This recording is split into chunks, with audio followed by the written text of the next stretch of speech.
তো দেখো, টপিক হলো একাদশ অধ্যায়, তাই না? জীববিজ্ঞানের একাদশ অধ্যায় জীবের প্রজনন। তো জীবের প্রজনন অর্থাৎ রিপ্রোডাকশন, প্রজনন বিষয়টা কি? জীবের প্রথমে প্রজনন হলো দিলে জীবন। রিপ্রোডাকশন অফ অর্গানিজম দেওয়া উচিত ছিল না। অর্গানিজম কেন হবে? রিপ্রোডাকশন, হ্যাঁ এখানে এটা হ্যাঁ সেটা জীবের হ্যাঁ রিপ্রোডাকশন।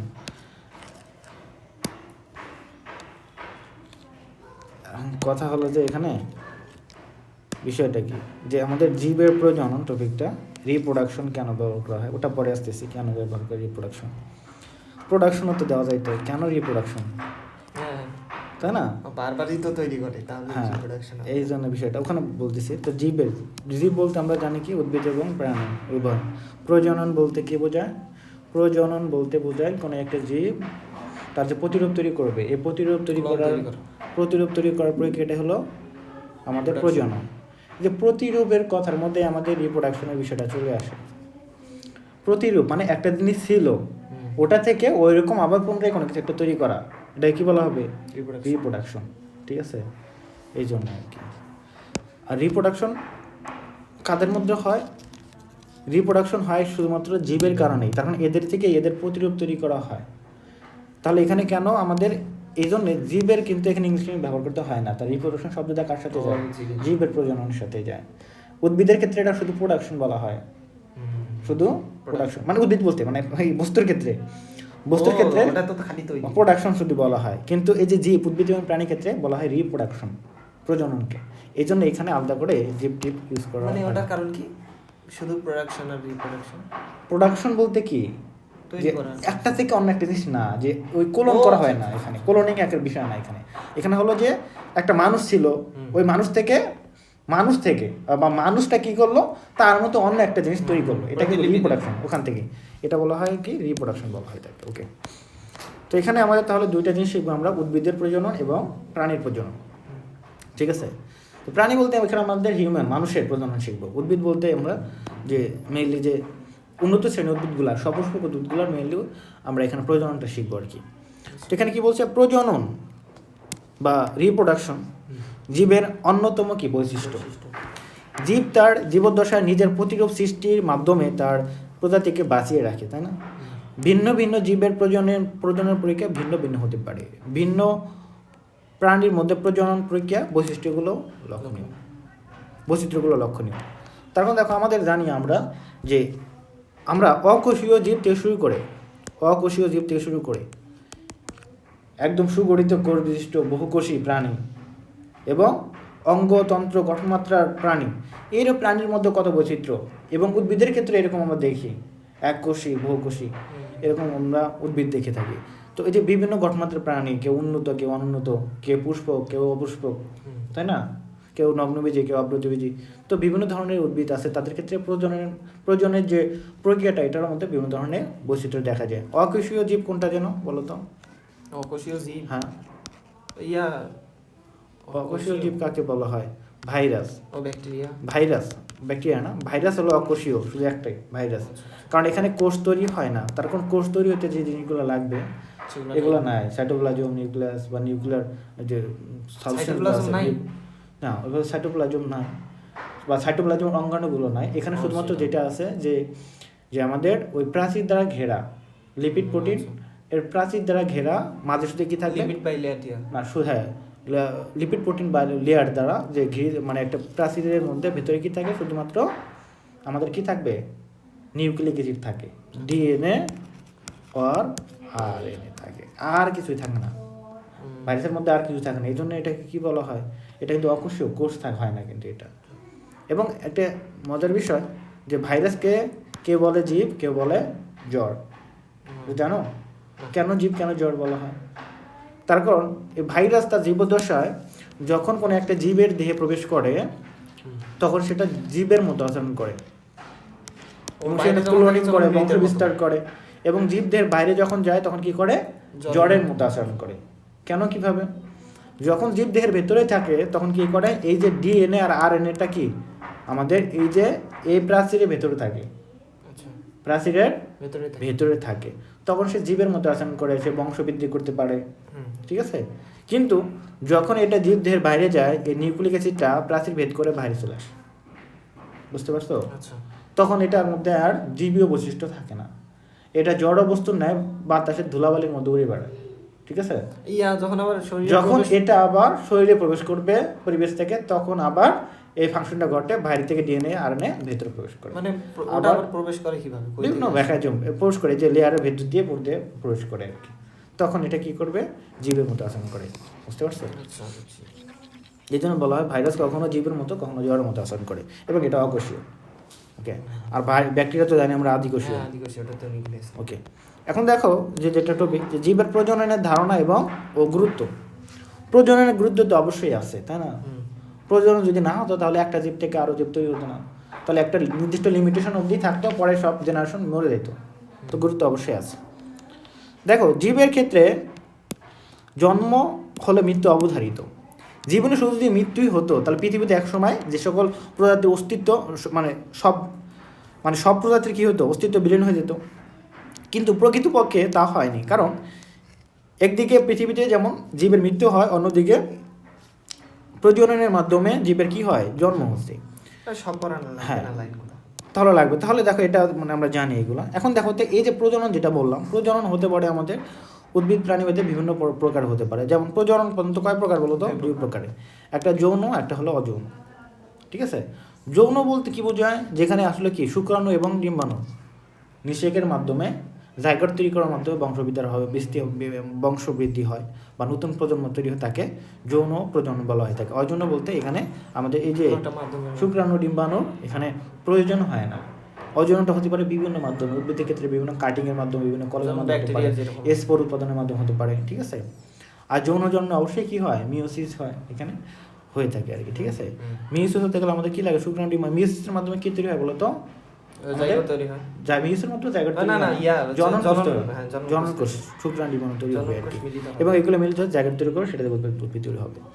ঠিক আছে? তো এরকম দেখবা, এখানে একটা পড়ে দেখবা মায়োসিস হয়, মায়োসিসের মাধ্যমে কি হয়? রাসফলক বিভাজন হয়, তাই না? এগুলো আমরা পড়ছি এগুলো। তো এগুলো পড়ে দেখবা, এগুলো সহজে আছে সব কিছু, এখানে তো আমার কিছু নাই। ঠিক আছে? পড়াচ্ছি না আমি। ওকে, নিম্ন শ্রেণী মনে করো যেগুলো জীব আছে, যেমন হলো ব্যাকটেরিয়া বা বিভিন্ন ধরনের নিম্ন শ্রেণী উদ্ভিদও আছে। তো এগুলো দেখবো সরাসরি কী হয়? একটা জীব থেকে দুইটা জীব তৈরি হয়ে যায়, এখানে জটিল কোনো প্রয়োগ হয় না, মিওসিস হয় না। হ্যাঁ, তো এগুলো দেখবো তোমরা। বাইনারি ফিশন মধ্যে হয়ে থাকে, একটা থেকে দুইটা হয় আর কি। এখন দেখো যেটা আমাদের মেইন বিষয়, উদ্ভিদের প্রজনন। প্রাণীর এবং উদ্ভিদের মধ্যে প্রথম আমাদের উদ্ভিদের প্রজনন। উদ্ভিদের প্রজনন মেনলি কিসের মাধ্যমে হয়ে থাকে বলতো? উদ্ভিদের প্রজনন হয়ে থাকে ফুলের মাধ্যমে। প্রজনন অঙ্গ কি উদ্ভিদের বলতো? ফুল প্রজনন অঙ্গ। তো এখানে যদি বলি প্রজননের জন্য রূপান্তরিত বিশেষ ধরনের বিটপ হলো কি বলতো? ফুল। এখন কথা হলো বিটপ কি? বিটপ হলে উদ্ভিদের কাণ্ডের উপরে অবস্থিত বিভিন্ন ধরনের যে রূপান্তরিত মানে বিষয়গুলো, যেমন যদি বলো যে ফুল, ফল, পাতা, কচি পাতা, শেষ অংশ যা থাকবে এদেরকে বিটপ বলা হয়ে থাকে। তো এর মধ্যে একটা বিশেষ ধরনের বিটপ কি বলতো? ফুল, রূপান্তরিত একটা ফুল। বুঝছো? এটা বলছে আর কি। তো ফুল উচ্চ শ্রেণীর উদ্ভিদের প্রজনন অঙ্গ, তাই না? আমরা জানি যে একটি আদর্শ ফুলে কয়টি স্তবক থাকে? 5টি। পড়ছো না ছোট ক্লাসে? এটি ছিল, পড়ো, মিস করি তাহলে। আদর্শ ফুলে 5টি স্তবক থাকে। ঠিক আছে? এর মধ্যে দেখো প্রধান কি বলতো? পুংস্তবক, স্ত্রীস্তবক থাকবে। প্রজননের জন্য এগুলো খুবই কি গুরুত্বপূর্ণ। এরা সরাসরি প্রজননে অংশ নেয়, অন্য স্তবকগুলো কি করে? সরাসরি অংশ নেয় না এগুলো কি করে? এদের প্রয়োজনে গুরুত্বপূর্ণ মানে সহায়তা প্রদান করে আর কি। কি বলছি এখানে? এই যে বললাম 5টি স্তবক আছে, তার মধ্যে প্রধান 2টি কি বলতো? এদের মধ্যে 2টি স্তবক হলো পুংস্তবক এবং স্ত্রীস্তবক। এরা কি করে? প্রজননের ক্ষেত্রে সরাসরি অংশ নেয়, ভাইগুলো সরাসরি অংশ নেয় না, তবে সাপোর্ট প্রদান করে। ঠিক আছে? যে ফুলের 5টি স্তবকে থাকে তাকে কি বলা হয় বলতো? সম্পূর্ণ ফুল। এটা কিন্তু ক নম্বরে আসে, সম্পূর্ণ ফুল। হ্যাঁ, যে ফুলের এই 5টি স্তবক থাকবে তাকে বলা হয় সম্পূর্ণ ফুল। আর যদি যে কোনো একটা মিসিং থাকে তখন তাকে বলা হয় অসম্পূর্ণ ফুল। ঠিক আছে? যেমন সম্পূর্ণ ফুল উদাহরণ কি? জবা এবং ধুত্রা। আমি 2টা ফুলের কিছু ছবি রাখছি, জবা এবং ধুত্রা। ওকে, তারপর কি বলছে? যে কোনো একটি স্তবক না থাকলে তখন তাকে কি বলা হবে? অসম্পূর্ণ বলা হয়, যেমন লাউ, কুমড়া। ওকে, দেখো এখন হলো বৃন্ত মানে কি? বোটাযুক্ত ফুলকে কি বলা হয়? সবৃন্তক ফুল, যেমন জবা এবং কুমড়া। একটু পরে দেখাচ্ছি। এবং বৃন্তবিহীন ফুলকে কি বলা হয় বলতো? অবৃন্ত ফুল, যেমন হাতিসুর। আমি একটু ছবিগুলো দেখাই, যেমন 2টা বললাম। তাহলে কিছু ফুল আছে যেগুলো বোটা থাকে, আর কিছু ফুল আছে যেগুলো কি থাকে না? বোটা থাকে না। এই যে জবা ফুলটা দেখো, এই দেখো তো জবা ফুলটার এখানে গোড়া কি ছিল, একটু বোটা আছে না, বোটার সাথে কানের সাথে কানেকশন না, তাহলে কানের সাথে কানেক্টেড কিসের মাধ্যমে, বোটার মাধ্যমে, মানে বৃন্ত আছে এখানে, ঠিক আছে। আবার কি বললাম, কিছু ফুল আছে যেগুলো কি নাই বলো তো, বোটা নাই, বোটা নাই, তাহলে সেটা কি, হাতিসুর বলছি। হাতিসুর গাছ দেখছো, এটা হলো হাতিসুর গাছ, ওষুধে অনেক গুণ আছে। ও দেখছি ঠিক আছে, এটা রাস্তাঘাটে তো। হ্যাঁ রাস্তাঘাটে দেখা যায়। এখানে দেখো একটা হলো কাণ্ড টাইসর্ষি, কি হয়েছে বলো তো, এই দেখো কাণ্ড টাইসর্ষি কি বলো তো, ফুলে পরিণত হয়েছে না, এখানে কোনো বোটা আছে না, এটা হলো অবিঞ্চক, ঠিক আছে। ওকে, হাতিসুরটা হুম, একটাই তো তোমার। যখন কোনো ফুলে পুং স্তাবক বা স্ত্রী স্তাবক দুটি উপস্থিত থাকে তখন তাকে উভলিঙ্গ ফুল বলা হয়, বাইসেক্সুয়াল ফ্লাওয়ার, দুইটাই থাকতে পারে। মেল উন্নত যেগুলো জীব আছে তাদের মধ্যে মেনলি এটা হয়ে থাকে, বা বা এমন হতে না থাকলে মানে একই গাছে ভিন্ন ধরনের দুইটা ফুল থাকে আর কি, উন্নত উদ্ভিদের একটা বৈশিষ্ট্য এটা। যেমন জবা এবং ধুতরা, এর মধ্যে কী থাকে, স্ত্রী এবং পুং উভয় স্তাবক থাকে।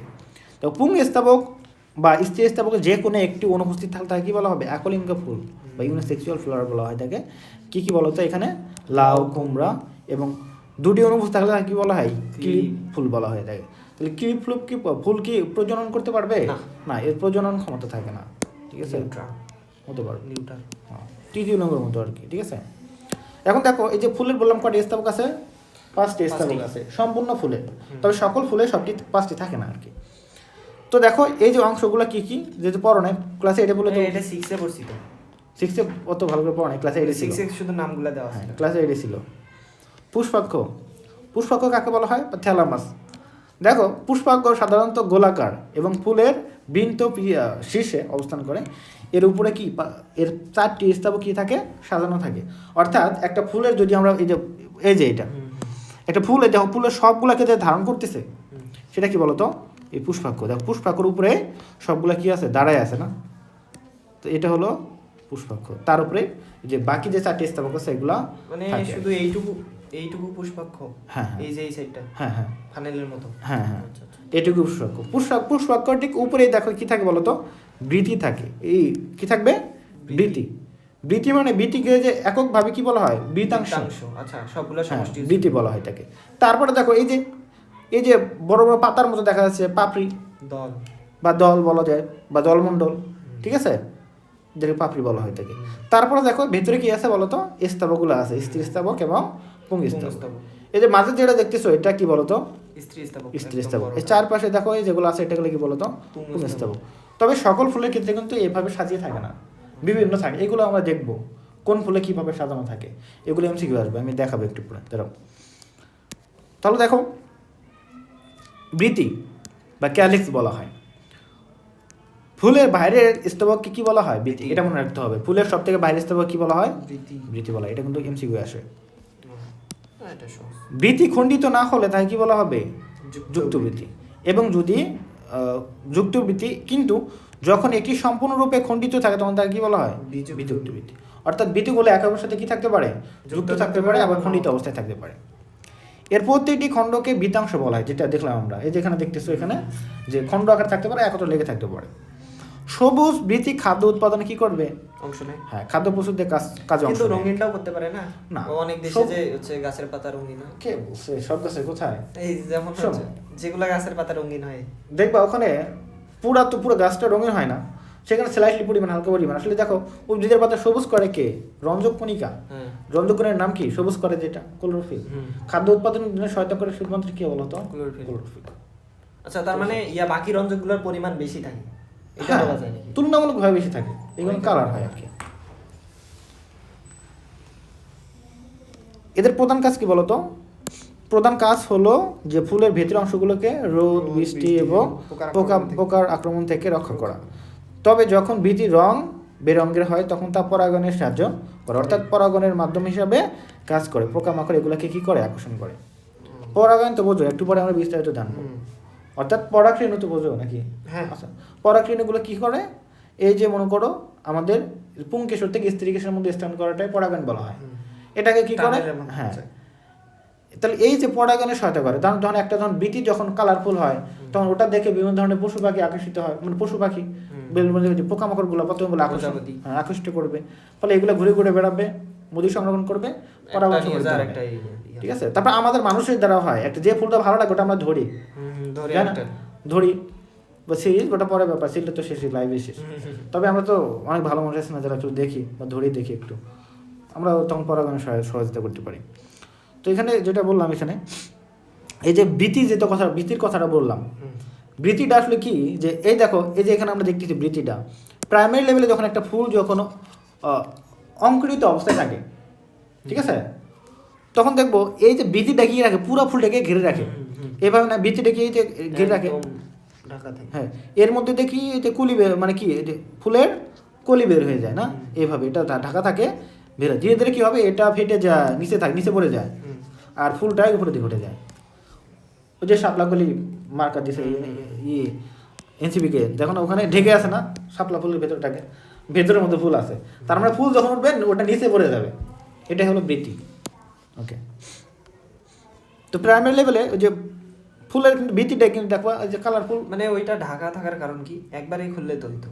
কোনটা? এই বৃত্তি দিয়ে প্রথম দিকে ঢেকে রাখার দরকার কি? দেখো, সকল ফুলে বৃত্তি থাকে না, কিছু ফুলে বৃত্তি থাকে, কিছু ফুল থাকে না।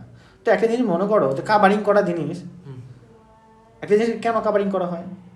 ইয়া রাখার জন্য, প্রোটেকশন দেওয়ার জন্য। তো একটা কচি ফুল যখন প্রথমে বের হবে, ছোট, যেমন একটা গাছ যদি বলি, ছোট গাছকে কি দাও, ঘিরে দাও না, বড় গাছকে ঘিরে দেওয়ার প্রয়োজন হয়, এই জন্য ছোট অবস্থায় তাকে ঘিরে দেওয়া থাকে, বড় অবস্থায় নিচে পড়ে যায়, ঘিরে দরকার পড়ে না, এরকম সেটা সৃষ্টির সবকিছুর একটা লক্ষ্য থাকে। দলমণ্ডল, এটি বাইরের দিক থেকে দ্বিতীয় স্তর, প্রতিটি খণ্ডকে দল এবং পাপড়ি বলে, তাই না, দল বা পাপড়ি বলা হয়। ওকে, গুলিতে যুক্ত থাকলে তাকে কি বলা হবে? যুক্ত দল, আলাদা থাকলে বিযুক্ত দল বলা হবে। পাপড়ি সাধারণত রঙিন হয়, ঠিক আছে, এরা ফুলের অত্যাবশ্যক অংশগুলোকে রোদ, বৃষ্টি থেকে রক্ষা করে। তোমার এই ধারণাটা এখানে বলতে পারো যে তাহলে এরা যদি যে পাপড়িগুলো ফুল হয়, তাহলে খাদ্য তৈরি করে না?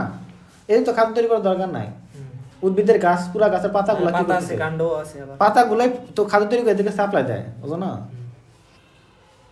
উজ্জ্বল এবং ঝলমলে রঙের দলমণ্ডল পোকামাকড়, পশু পাখি আকর্ষণ করে, আগের মতোই পরাগণে সহায়তা করে। অনেক সময় ফুলের পাপড়ি কোনো পোকামাকড়কে বসে, মানে পোকামাকড়কে বসে মধু খেতে সাহায্য করে। এ সকল কার্যক্রম চলাকালীন পরাগায়নের কাজটি হতে থাকে, অজান্তে হয়ে যায়, পোকামাকড় জানেই না যে আমি পরাগায়নে সহায়তা করতেছি, ঠিক আছে। তাহলে এটা কিন্তু হয়ে যাচ্ছে, আমরা যে স্থাবকগুলো দেখছি। এখন দেখো এই যে পুং স্থাবক, তাহলে এটা হলো কি বলতো, ফুলের তৃতীয় স্থাবক। কোথায় থেকে? বাইরের দিক থেকে, ভেতরের দিক থেকে না, কিন্তু বাইরের দিক থেকে এটা তৃতীয় স্থাবক, ভেতরের দিক থেকে ধরলে এটা দ্বিতীয় বলতে পারো। এবং এটি হলো অত্যাবশ্যকীয় অংশ, কারণ এটা যদি না থাকতো তাহলে কি পরাগায়ন হইতো না। এই ইয়া হইতো না, একলিঙ্গ ফুল হইতো, একলিঙ্গ, তার মানে কোনো একটা ফুল তো আছে এটা, মানে যে উদ্ভিদের একলিঙ্গ ফুল আছে তার মানে কি সেখানে একটা কি আছে বলতো, একটা স্ত্রী ফুল আছে, একটা হলো পুরুষ ফুল আছে, আলাদা থাকে, ঠিক আছে। দেখো একটি ফুলে, তাহলে দেখো এই স্তাবকের প্রতিটি অংশকে কি বলা হবে? পুংকেশর বলা হয়। অর্থাৎ অনেকগুলো পুংকেশর মিলে কি তৈরি হয়? পুং স্তাবক। এই যে এখানে জবা ফুলে দেখতেছি আমরা অনেকগুলা কি, এই যে পুং স্তাবক, সবগুলোকে পুংকেশর দেখতেছি, সবগুলোকে একত্রে বলি পুং স্তাবক। কেশর মানে কি? লোম বা চুল, এরকম বলতে পারবে। একটি দেখো পুং স্তাবক এক বা একাধিক পুংকেশরের, মানে একটি পুং স্তাবক এক বা একাধিক কি থাকতে পারে? পুংকেশর থাকতে পারে। প্রতিটি পুংকেশর আবার দুইটি অংশ থাকে, কি থাকে? দুইটি অংশ, একটা হলো পুংদণ্ড বা পরাগদণ্ড, আর একটা কি বলতো? পরাগধানী বা পরাগথলি। এটা বুঝো? এই যে এখানে দেখো থলির মতো যেটা, এই যে দণ্ড যেটা আছে এটা হলো পুংদণ্ড, আর যেটা এই যে থলির মতো এটাকে বলা হয় পরাগধানী। ধানী মানে কি? পরাগ রেণুকে ধারণ করে যে রাখে তাকে বলা হয় পরাগধানী। ওকে, দেখো পুংকেশরের দণ্ডের মতো অংশকে পুংদণ্ড এবং শীর্ষের থলির মতো অংশকে কি বলা হবে? পরাগধানী বলা হয়। পরাগধানী এবং পুংদণ্ড সংযোগকারী অংশকে কি বলা হয়? যোজনী বলা হয়। এটা একটু মনে রাখতে হবে, যোজনী কাকে বলা হয়? পরাগধানী এবং পুংদণ্ড সংযোগকারী অংশকে যোজনী বলা হয়। এই যোজনী কেমিস্ট্রি না, কেউ কেমিস্ট্রি পড়ে থাকলে তো ওইটা মারবে। এইখানে পরাগধানী কোন কেমিস্ট্রি বসে দিছে নাকি? এখানে পরাগধানীর মধ্যে কি তৈরি হবে? পরাগ উৎপন্ন হবে, ঠিক আছে। এই পরাগ রেণু অঙ্কুরিত হয়ে পরাগনালী গঠন করে। এটা কখন এই গঠন জায়গায় করে? শুধু পরাগ বললো কেন? কোনটা? এই যে হচ্ছে পরাগধানীর মধ্যে পরাগ উৎপন্ন হয়। পরাগই তো, এগুলো আমরা রেণুর মতো দেখতে জন্য রেণু বলি, পরাগ রেণু। আচ্ছা, ঠিক আছে, শুধু পরাগ বললে হবে? হ্যাঁ। পরাগ বলতে অনেক মানে পরাগগুলো কি হয়, এই যে অনেকগুলো থাকে পাউডারের মতো হয়, তখন আমরা পরাগ রেণু বলি। ঠিক আছে, ওকে। তাহলে দেখো এই যে পরাগ রেণুগুলো কি অঙ্কুরিত হয়। অঙ্কুরিত মানে একটা বীজ থেকে কি গাছ তৈরি হয় না? একটা বীজ আছে, এখান থেকে কি তৈরি হলো? গাছ তৈরি হয়ে গেলো। এটা কি বলি? অঙ্কুরিত হয়। এখানে আমরা পরাগ কি বলতেছি? পরাগ রেণু কেউ অঙ্কুরিত হয়। পরাগ রেণু কি হয়?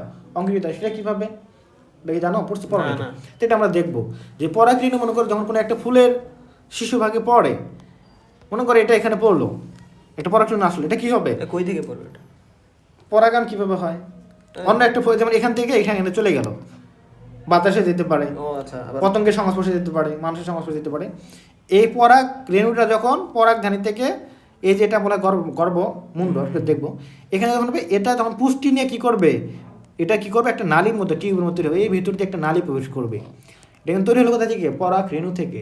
এই জন্য বলা হয় পরাগ রেণু কি হবে? অঙ্কুরিত হয়। এটা তৈরি হবে, আসে ভেতরে কি হবে? নিষেক ঘটবে, এখানে নালীর মধ্যে হবে, নালীর মধ্যে আবার কি তৈরি হবে? জননকোষ তৈরি হবে, শুক্রাণু তৈরি হবে। এগুলো আবার এখানে ডিমাণু থাকে, এখানে নিষেক হবে। একটু পরে আমরা বিস্তারিত জানবো সব কিছু। ওকে, তারপরে কি বলছি? এই পরাগ নালিকার পুংজনন কোষ উৎপন্ন হয়। কি হবে? পরাগ নালিকা কি হবে? মানে কি বলতো? এই শুক্রাণু মেল গ্যামেট তৈরি হবে এবং পুং কোষ পুং জনন কোষ সরাসরি জনন কাজে কি করে? অংশগ্রহণ করে। তার কারণ আমরা জানি শুক্রাণু তো অবশ্যই সরাসরি জনন করে অংশগ্রহণ করে, ডিম্বাণুর সাথে মিলিত হয়ে জাগর তৈরি করবে। দেখো কখনো পুং স্তাবকের পুং দণ্ডগুলো পরস্পরের সাথে কি থাকতে পারে? যুক্ত থাকতে পারে। অর্থাৎ যতগুলো আমাদের এখানে পুং কেশর আছে সবগুলো একত্রে থাকতে পারে। আবার দেখো আরও থাকতে পারে। আবার দেখো পরাগথলিগুলো কখনো কি থাকতে পারে? পরস্পরের সাথে যুক্ত থাকে। ঠিক আছে, কখনো পরাগ দণ্ডগুলো, কখনো পরাগ ধানীগুলো যুক্ত থাকতে, মানে পরাগথলিগুলো বা পরাগ ধানীগুলো যুক্ত থাকতে পারে। শুধু এখন দেখো এখানে এই যে বিভিন্ন ভ্যারাইটির আমরা এখন শিখবো।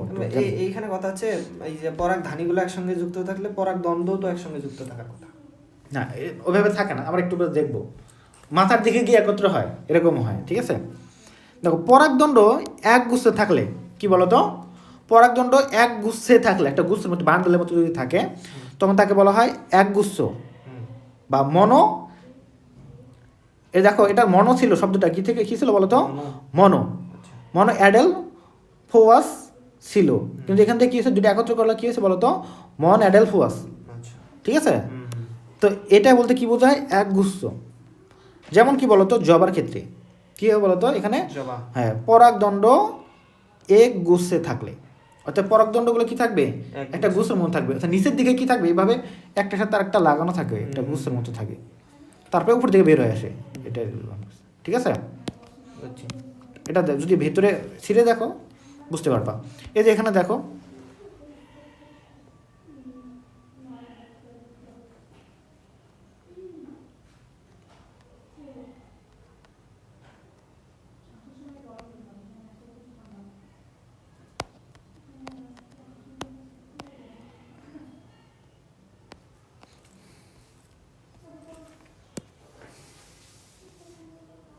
যেমন জবা, দেখো এটা কি ছিল বলতো? এটা তো মানে জবা না, না, এটা জবা না, তোর মতোই। এটা ওই যে ফুলগুলো। এই যে এটা দেখো, এই দেখো এখানে যে এই যে এখানে দেখো জবাগুলো দেখো, এই যে এটা কি, এটা কি বলতো? মাঝে এটা কি ছিল? কোনটা? এই যে মাঝে ভেতরে এটা গর্ভদণ্ড আর এটা মুন্ড। হ্যাঁ, এখানে দেখো গায়ে কি লাগা আছে বলতো? এগুলো হচ্ছে পুংকেশর। পুংকেশরগুলো দেখছো? তাহলে পুংকেশরগুলো কি আছে বলতো? সবগুলো কিন্তু একত্রে যুক্ত আছে না এভাবে, কানেক্টেড আছে এভাবে। যখন আমরা দেখি, আমরা যখন এটা করবো, আমরা খুলবো, এই যে একটা সিঁড়ি, বুঝছো? তার ভেতরে শুধু কি থাকে বলতো? আমাদের স্থির স্থাবকটা থাকে, বুঝছো? তারপরে দেখো সবগুলো একটা কি গুচ্ছ আকার আছে না, বান্ডেল আকার আছে না, একটা গুচ্ছ তৈরি হয়ে আছে, এটাকে বলা হয় এক গুচ্ছ। ওকে, এই যে এটা দেখতেছো এখানে, এটা বিভিন্ন কালারের হয় জবা ফুল, বুঝছো? এই যে এটা দেখলাম আমরা। তার মানে যখন একগুচ্ছ আকারে থাকে তখন শুধু উপরের দিকে এইভাবে থাকে নাকি? হ্যাঁ, গর্ভদণ্ড থেকে বের হয়। হ্যাঁ, দেখো দুইটি গুচ্ছে থাকলে কখন থাকতে কি দুই গোছ থাকতে পারে, তাকে তখন তাকে দ্বিগোষ্ঠ বলা হয়। উদাহরণ কি বলতো? মটর। উদাহরণগুলো মনে রাখতে হবে। দ্বিগোষ্ঠ কোনটা? এই যে মটর। হ্যাঁ, মটর কোনটা? এই যে এখানে দেখো মটরটা, এই যে এটা মটর ফুল। আর একটা সিম গাছ দেখছো না? এটা সিমের ফুল, এরকম আর কি। এটা হলো মটর ফুল। এখানে দ্বিগুচ্ছ থাকে যদি বলি, এই যে এরকম অবস্থা, দুইটা গুচ্ছ থাকে, বুঝতে পারছো? এটা দ্বিগুচ্ছ বলা হয়। আবার কি থাকতে পারে? বহুগুচ্ছে থাকলে তখন তাকে বহুগুচ্ছ ফলা হয়ে থাকে, বলা হয়ে থাকে, পুংস্থাবক বলা হয়ে থাকে। এইটা মানে এটা হলো শিমুল। এই যে যেটা দিছে এইটাই মনে হয় না, শিমুল। এটা এখানে দেখো বহুগুচ্ছ কোনটা শিমুলের ক্ষেত্রে, এই যে এরকম ওইটাই তো দিছে। এখানে দেখো শিমুকের মতো ঠিক হয় না এইভাবে, ঠিকভাবে এটা আজকে বুঝাইছে আর কি, এটা প্রতীক। তো এই যে একটা দেখো, এই যে এখানে দেখো অনেকগুলো আছে, এখানে লেগে লেগে আছে, এখানে দেখো এটা হলো শিমুল ফুলে, এখানে বহুগুচ্ছ থাকবে আর কি। তুমি এটা ভেতরে তো দেখাতে পারছি না, আমি দেখালে বুঝতে পারতাম। শিমুল ফুল যদি দেখো, দেখবা এই সাইডেগুলো এরকম আছে, বিভিন্ন জায়গায় এরকম আছে, চারপাশে ঘেরা আছে। এখান থেকে আবার কি তৈরি হয়? এইভাবে এইভাবে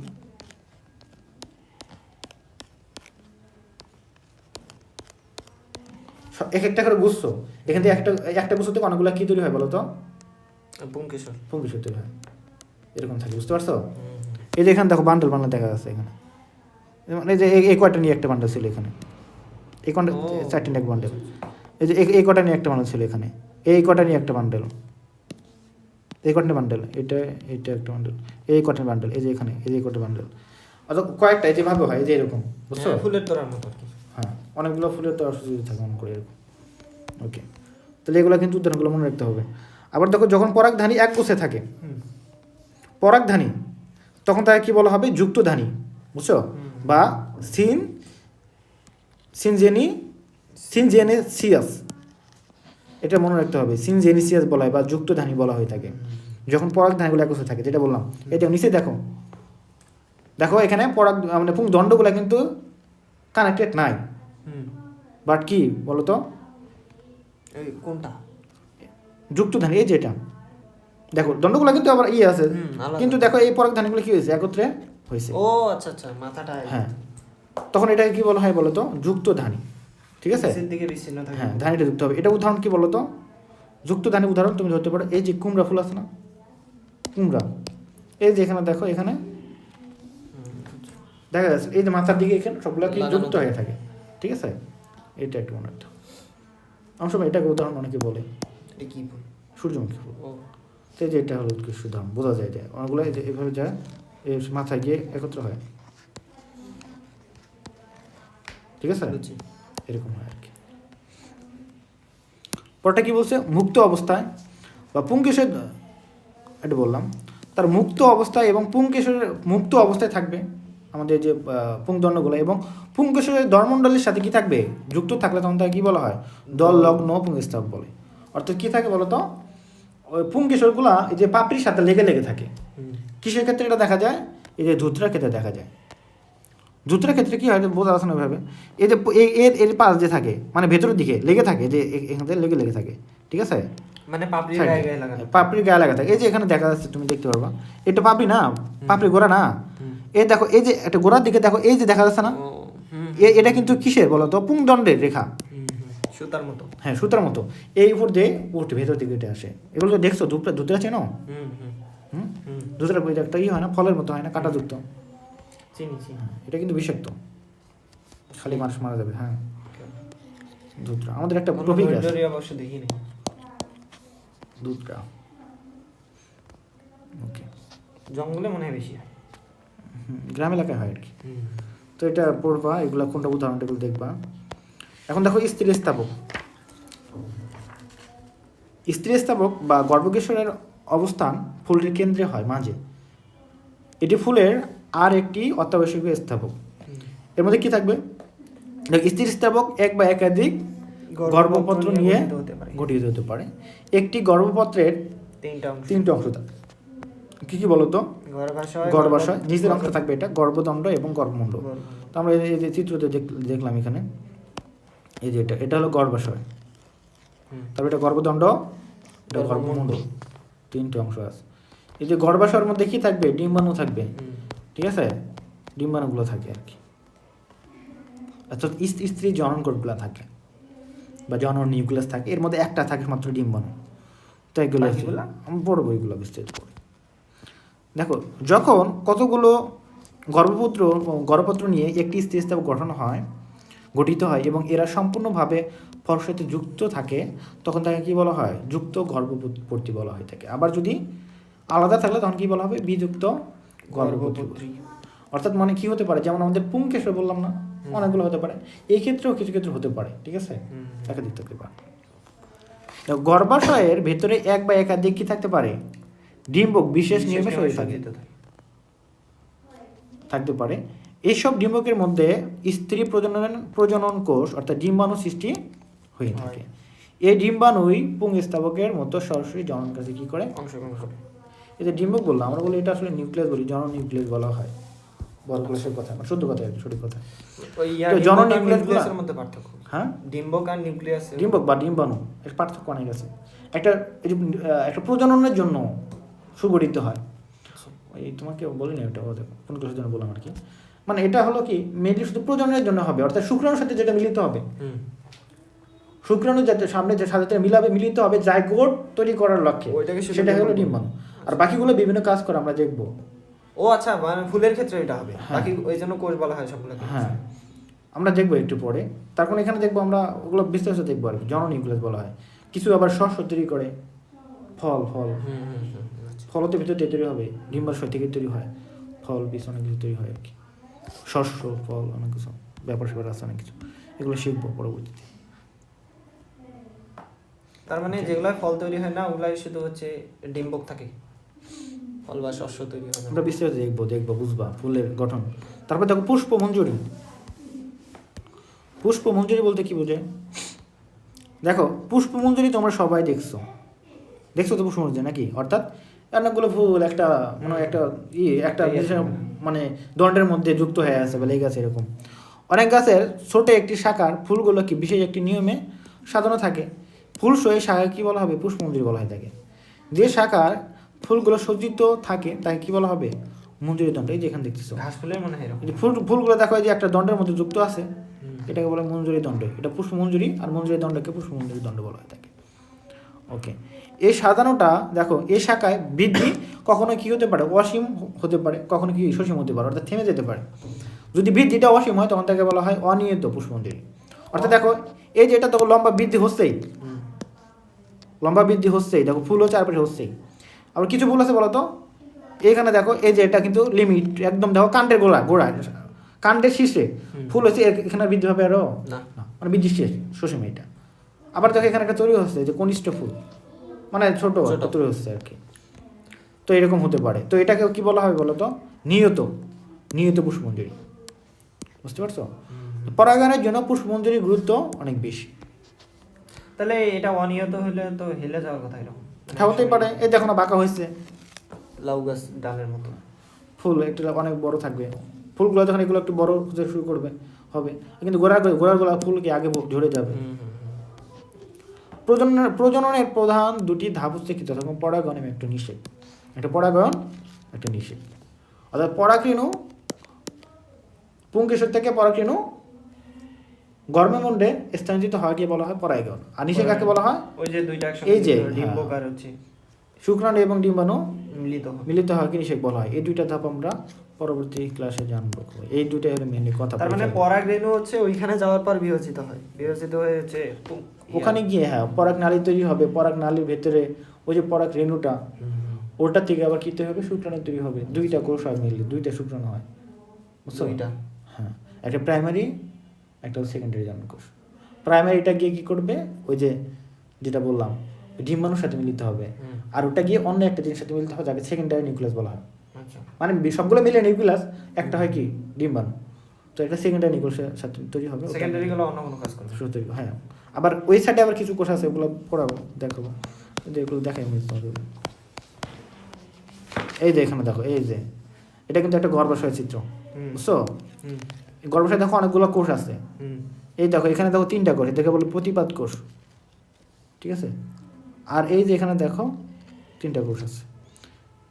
3টা কোষের দেখো মাঝে একটা বড়, একেই বলা হয় মেনলি ডিম্বাণু। আর এই যে দুই পাশে দুইটা আছে একে সাহায্য করে মনে করো, সাপোর্ট প্রদান করে, একে সহকারী কোষ বলা হয়।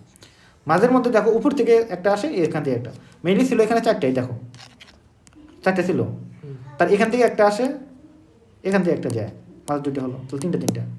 এদেরকে কি বলা হয়? গৌণ নিউক্লিয়াস বলা হয়। কিন্তু কেন্দ্রিকা বলছে, কেন্দ্রিকা মানে কি? নিউক্লিয়াস। গৌণ নিউক্লিয়াস বলা হয় আর কি, বুঝতে পারছো?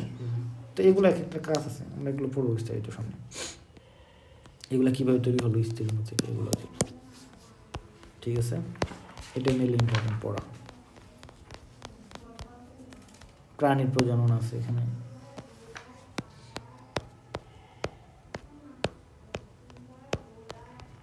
পরীক্ষা দেবো কবে বলো?